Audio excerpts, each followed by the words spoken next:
11th class आपका S block S1 S2 हमने complete किया पिछले पीरियड्स में। आज हम नए चैप्टर की बात कर रहे हैं। ये है चैप्टर नंबर 12 कार्बनिक रसायन, कुछ मूलभूत सिद्धांत एवं तकनीकी। सबसे पहले समझिए कार्बनिक रसायन क्या है। मैंने आपको पहले ही बताया था कि केमिस्ट्री के 3 पार्ट होते हैं। पहला पार्ट होता है फिजिकल केमिस्ट्री, जिसमें हमने पहले 3 चैप्टर पढ़े।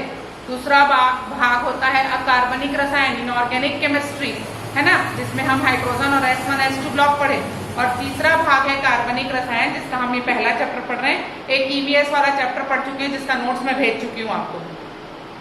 चौथा एनालिटिकल केमिस्ट्री है, जो कि प्रैक्टिकल वाला है, जिसको हर फ्राइडे को मैं आपको प्रैक्टिकल भेज रही हूँ। उस प्रैक्टिकल को प्लीज पढ़िए, समझिए और फिर कॉपी में लिखना है आपको। तो आज हम बात करने वाले हैं कार्बनिक रसायन की। ये क्या बात हुई भाई कि एक नए और रसायन की जरूरत क्यों पड़ी? इसलिए पड़ी कि वे यौगिक जो केवल कार्बन और हाइड्रोजन से मिलकर बने होते हैं, वे यौगिक जो केवल कार्बन और हाइड्रोजन से मिलकर बने होते हैं, वो हाइड्रोकार्बन कहलाते हैं। एक बहुत बड़ा रेंज है इसका, बहुत विशाल रेंज में हम ऑर्गेनिक केमिस्ट्री पढ़ेंगे। जितने भी रिएक्शंस वगैरह आएंगे, ये बेसिक है। अगर आज आप इसको नहीं सीखोगे, आने वाले कुछ समय में 2 पन्ने का चैप्टर है, 2 पन्ने की चीजें हैं ये बुक में। जब आप चैप्टर खोलेंगे तो जो चीजें मैं पढ़ा रही हूँ वो 2 पन्ने में खत्म हो जाएंगी, लेकिन हमको इसको पढ़ने में समय लगेगा, क्योंकि ये बेसिक चीजें हैं, नामकरण है। आपको पहले कार्बनिक रसायन के तत्वों का नाम सीखना पड़ेगा कि कैसे नामकरण बनता है। तो मैंने बोला वे यौगिक जो हाइड्रोजन और कार्बन से मिलकर बने होते हैं, उन्हें हम हाइड्रोकार्बन कहते हैं। ओके, अभी हम पढ़ रहे हैं कार्बनिक यौगिक। ठीक है, कार्बनिक यौगिक को बेसिकली 2 भाग में बांटा जाता है। एक होती है खुली श्रृंखला और एक होती है बंद श्रृंखला। ठीक है, एक है खुली श्रृंखला और एक है बंद श्रृंखला। ये सारा हम आगे पढ़ने वाले हैं। खुली श्रृंखला को हमने 3 भागों में बांटा है, एल्केन, एल्कीन और एल्काइन। खुली श्रृंखला को 3 भागों में बांटोगे आप, एल्केन, एल्कीन और एल्काइन। जो एल्कीन रहेगा उसमें कार्बन कार्बन के बीच एकल बंध रहेगा। जो एल्कीन रहेगा उसमें कार्बन कार्बन की श्रृंखला में मिनिमम 1 डबल बॉन्ड आए, मिनिमम 1 ट्रिपल बॉन्ड आए। तो जो एल्केन रहेंगे वो संतृप्त रहेंगे, जो एल्कीन और एल्काइन रहेंगे वो असंतृप्त, सैचुरेटेड, अनसैचुरेटेड। ये चीजें क्या होती है आगे पढ़ेंगे हम। अब क्या हो रहा है, जो बंद श्रृंखला है, बंद श्रृंखला को हम 2 भाग में बांट रहे हैं, समचक्री कार्बन और विषम चक्री कार्बन, जिसमें कार्बन की संख्या जो है वो समान रहेगी और विषम रहेगी। अब जो समचक्री कार्बन है वो फिर से 2 भाग में बढ़ गया।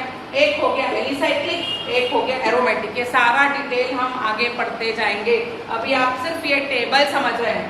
तो समचक्री को हम 2 भाग में बांट रहे हैं, एलिसाइक्लिक और एरोमेटिक। उसी तरह से विषम चक्री को भी 2 भाग में बांट रहे हो आप, एलिसाइक्लिक, विषम चक्री यौगिक, जैसे पिरिडीन्स वगैरह आप आगे आओगे, मैं सारा एक स्ट्रक्चर बताने वाली हूँ आपको। और एरोमेटिक विषम चक्री यौगिक, जहाँ पाइरॉल वगैरह हम पढ़ने वाले हैं। ठीक है, तो इस तरह के यौगिक आएंगे। उसके बाद ये जो है एलिसाइक्लिक विषम चक्री, ये फिर 2 भाग में बट रहा है। एक होगा बेंजेनॉइड वाला और एक होगा नॉन बेंजेनॉइड वाला। तो ये सारी चीजें, ये सारा डिटेल एक एक आएगा। सबसे पहले हम एल्केन में जाएंगे, खुली श्रृंखला पढ़ेंगे, फिर एल्कीन में आएंगे, फिर एल्काइन में आएंगे, फिर समचक्री में आएंगे, फिर ये विषम चक्री में आके फिर हम एरोमेटिक में आएंगे। तो ऐसा बहुत सारा नामकरण हमको इस चैप्टर में पढ़ना है। लेकिन नामकरण को पढ़ने और समझने से पहले हमको क्या समझना है वो देखिए। सबसे पहले आप जानिए कार्बन के बारे में। कार्बन में इलेक्ट्रॉनों की संख्या होती है 6, जिसका इलेक्ट्रॉनिक विन्यास मैंने सिखाया है 1s2, 2s2 और ये हो जाएगा आपका 2p2। क्लियर, कुल 6 इलेक्ट्रॉन हो गए। इसका मतलब इसके संयोजकता कोष में यानी अंतिम कोष में केवल 4 इलेक्ट्रॉन है, 1, 2, 3 और 4। भैया 4 हैं और अक्री गैस बनना है तो और कितना चाहिए? 4 और चाहिए, क्योंकि मैंने पीरियोडिक टेबल में पढ़ाया आपको कि किसी भी तत्व को अपने आप को अक्री गैस में बदलना ही आवश्यक होता है, ताकि ना वो किसी से लेना रखे ना देना रखे। तो उस क्रिया के लिए या तो वो इलेक्ट्रॉन की साझेदारी करेगा, या देने का काम करेगा, या लेने का काम करेगा। तो इस कार्बन के साथ 4 हाइड्रोजन आते हैं और हर हाइड्रोजन के पास 1 इलेक्ट्रॉन होता है। हर हाइड्रोजन अपना 1 इलेक्ट्रॉन इसके साथ साझा करता है, तो इसमें क्या होता है, हाइड्रोजन का भी प्रॉफिट हो जाता है, उसके 2 इलेक्ट्रॉन पूरे होते हैं और कार्बन को 1 इलेक्ट्रॉन मिलते जाता है। इस तरह इन चारों हाइड्रोजन से 1 इलेक्ट्रॉन कार्बन को मिला तो कार्बन ने अपना स्टेप पूर्ण कर लिया। देखिए ये कार्बन के सीरीज में आपको अब 8 इलेक्ट्रॉन दिख रहे हैं, बॉन्डिंग में हम पढ़ेंगे ये पूरा, है ना। कार्बन ने अपना स्टेप पूर्ण कर लिया, उसके पास 8 इलेक्ट्रॉन्स आ गए। और उसी तरह इस हाइड्रोजन ने भी अपना काम पूरा किया और इसके पास भी 2-2 इलेक्ट्रॉन आ गए। ये 2 इलेक्ट्रॉन इस हाइड्रोजन के, 2 इसके, 2 इसके और इस तरह से ये 2 इसके। और इस तरह कार्बन के चारों तरफ 4 हाइड्रोजन जुड़ गए। ये बिल्कुल इस तरह, ये देखिए एक कार्बन है, एक हाइड्रोजन, एक हाइड्रोजन, एक हाइड्रोजन है। इस तरह से कार्बन के 4 बंध हो गए।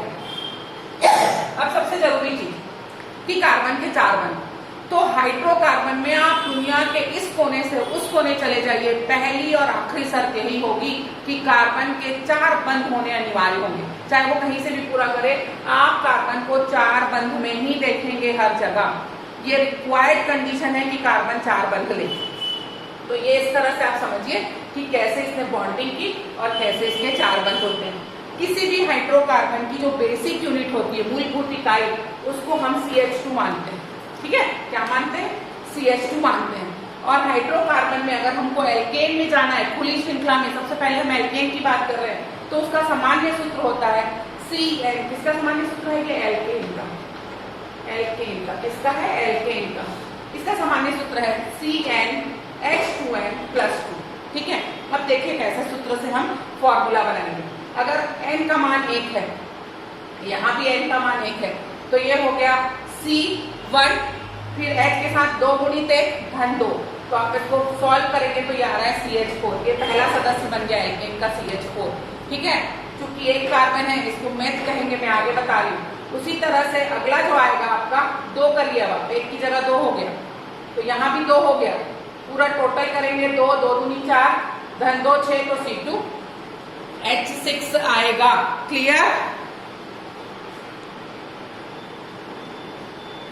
C2H6 आने के बाद अब आप हर बार बस संख्या बढ़ाते जाइए और इस सूत्र से आप अगले सदस्य C3H8, C4H10, C5H12, C6H14, 7 से लेकर 10 तक निकाल देंगे।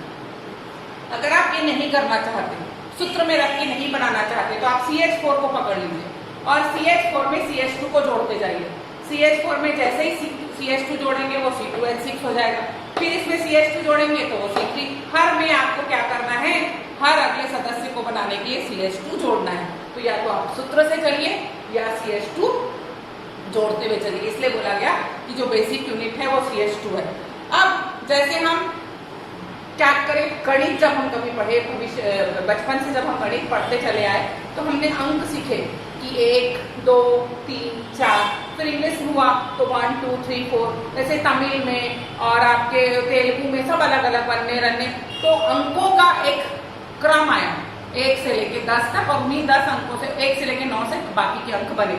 उसी तरह से केमिस्ट्री में भी जब एक कार्बन रहता है, कार्बन की संख्या के आधार पर यहाँ, तो इसे मेथ कहते हैं। क्या कहते हैं? मेथ कहेंगे। ये आप 10th में पढ़ चुके हैं। एक कार्बन को मेथ कहेंगे, क्योंकि ये एल्केन है इसलिए नाम के अंत में लगा के इसे मेथेन कहेंगे। ये मेथेन होगा तो अगला एक होगा, उसका अगला प्रोप होगा, उसका अगला ब्यूट होगा, पेंट होगा, हेक्स होगा। 6 कार्बन हेक्स हो जाएंगे। हेक,